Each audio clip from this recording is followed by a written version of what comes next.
Lion versus tiger. এটি সম্ভবত প্রাণী জগতের সবচেয়ে কিংবদন্তি লড়াই।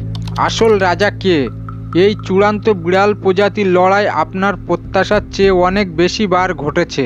রোমানরা ক্যালোসিয়ামে আফ্রিকান সিংহকে এশিয়ান বাঘের বিরুদ্ধে দাঁড় করিয়েছিল প্লেবিয়ানদের আনন্দের জন্য। বিংশ শতাব্দীর প্রথম দশকে এবং বেশ কিছু আধুনিক অনুষ্ঠানেও কিছু লড়াই সংগঠিত হয়েছিল। চিড়িয়াখানায় দুর্ঘটনাজনিত ক্রস প্রজাতির এনকাউন্টারগুলি দ্রুত বিভীষিকাময় দৃশ্যে পরিণত হয়েছে। এই মহৎ শিকারী বিশ্ববিখ্যাত এবং সঙ্গত কারণে সিংহকে জঙ্গলের রাজা বলা হয় এবং এর মহিমান্বিতই এটিকে একটি রাজকীয় চেহারা দেয়। ইতিহাস জুড়ে আফ্রিকান সিংহ সাহস এবং শক্তির প্রতিনিধিত্ব করেছে। বাঘ হলো বিশ্বের বৃহত্তম এবং সবচেয়ে শক্তিশালী বিড়াল এবং যেমন অনেক সংস্কৃতি বাঘকে শক্তি, সাহস এবং মর্যাদার প্রতীক বলে মনে করে, তারা তাদের স্বতন্ত্র কমলা কোট, কালো ডোরাকাটা এবং সাদা চিহ্নের জন্য পরিচিত। আকার এবং বর্ণনা। সিংহই একমাত্র বিড়াল যা যৌন দৃঢ়তা প্রদর্শন করে, যার মানে পুরুষ ও স্ত্রী সিংহ একে অপরের থেকে আলাদা দেখতে। পুরুষরা মহিলাদের চেয়ে বড় হয়। একটি সিংহের দৈর্ঘ্য 6 থেকে 7 ফুট, যার 26 থেকে 40 ইঞ্চি লেজ থাকে।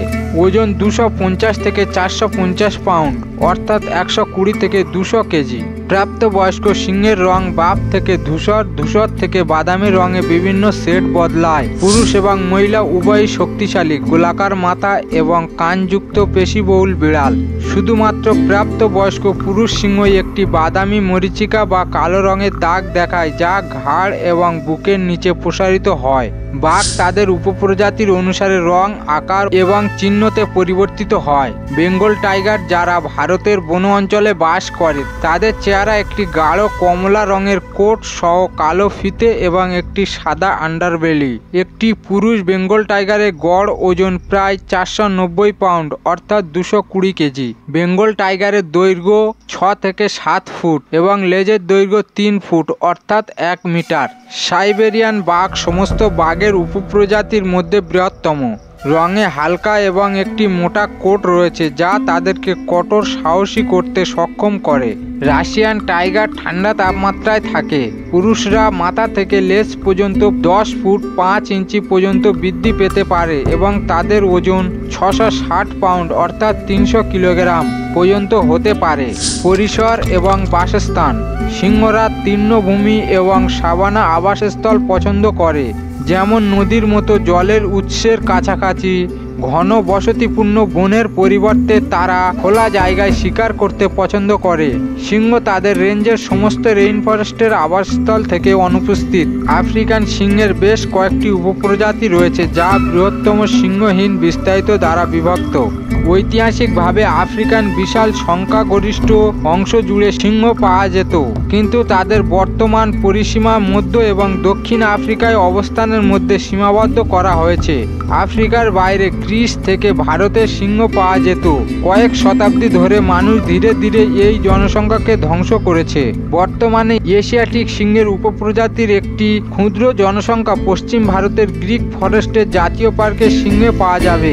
বাঘ ঐতিহাসিকভাবে তুরস্কের পূর্ব অংশ থেকে তিব্বত মালভূমি পর্যন্ত বিস্তৃত একটি পরিসর দখল করেছিল। বর্তমানে বাঘ তাদের পূর্বের পরিসরের মাত্র 7% দখল করে আছে। বাকি বন্য বাঘের অর্ধেকের বেশি ভারতের বনে বাস করে। ক্ষুদ্র জনসংখ্যা চীন, রাশিয়া এবং দক্ষিণ পূর্ব এশিয়ার কিছু অংশে রয়ে গেছে। বাঘেরা বিস্তৃত আবাসস্থলে বাস করে, যেমন নিম্নভূমি, চিরহরিত বন, তাইগা, তৃণভূমি, গ্রীষ্মমণ্ডলীয় বন এবং ম্যানগ্রোভ জলাভূমি। তাদের সাধারণত বন বা তৃণভূমি, জল সম্পদ এবং তাদের শিকারকে সমর্থন করার জন্য যথেষ্ট অঞ্চল। ডায়েট। সিংহ হাইপার কার্নিভোর, যার মানে তাদের খাদ্যের 70%-এর বেশি মাংস থাকে।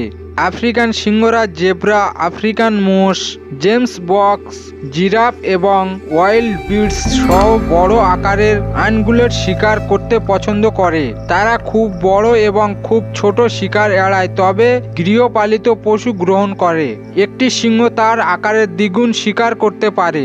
গর্বিত অবস্থায় সিংহরা সহযোগিতার সাথে শিকার করে। পালিয়ে যাওয়া প্রাণীদের ধরার জন্য একাধিক দিক থেকে তাড়া করে।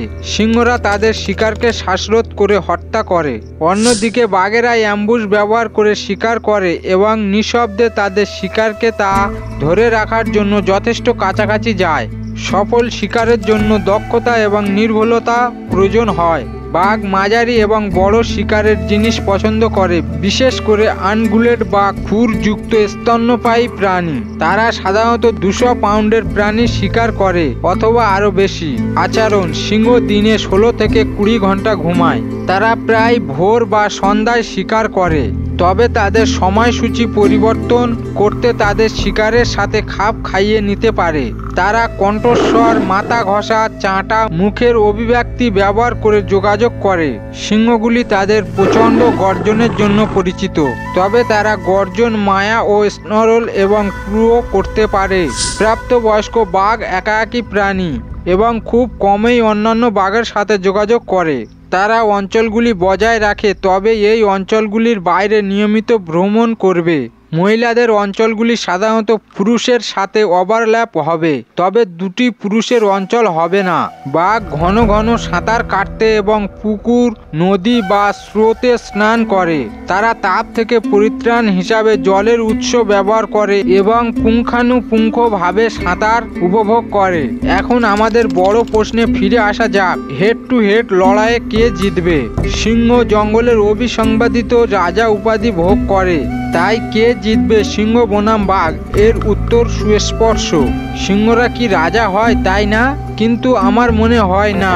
বাঘের চেয়ে জঙ্গলে রাজা হওয়ার বড় দাবি আর কোনো প্রাণী করতে পারে না।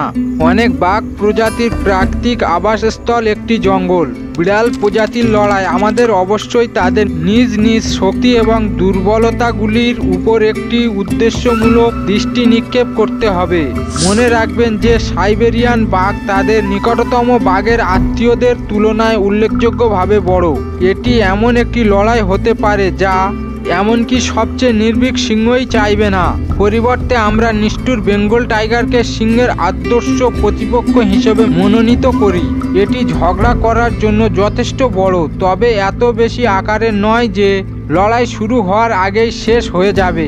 একটি বেঙ্গল টাইগার বনাম একটি সিংহ নিখুঁত সমন্বয় হতে পারে। বাঘের সাথে ঝগড়ার ক্ষেত্রে শেষ পর্যন্ত সিংহের সামাজিক প্রকৃতি তাদের সবচেয়ে বড় দুর্বলতা হতে পারে। মিনেসোটা বিশ্ববিদ্যালয় লায়ন রিসার্চ সেন্টারের মতে 2 থেকে 3টি পুরুষ সিংহের জট সাধারণত আঞ্চলিক প্রতিদ্বন্দ্বীদের বিরুদ্ধে একটি দল হিসাবে লড়াই করে, কিন্তু বাঘ সবসময় একা যায়। এই পার্থক্য দুটি বিড়ালের প্রবৃত্তি প্রভাবিত করে। আমি আগে যা বলেছি তা বিবেচনা করো, সম্ভবত একটি বাঘ জিতবে। সিংহর তুলনায় বাঘের কামড়ের শক্তি বেশি। তারা বড় এবং তাদের শারীরিক আকারের তুলনায় সিংহর তুলনায় তাদের মস্তিষ্ক বড়।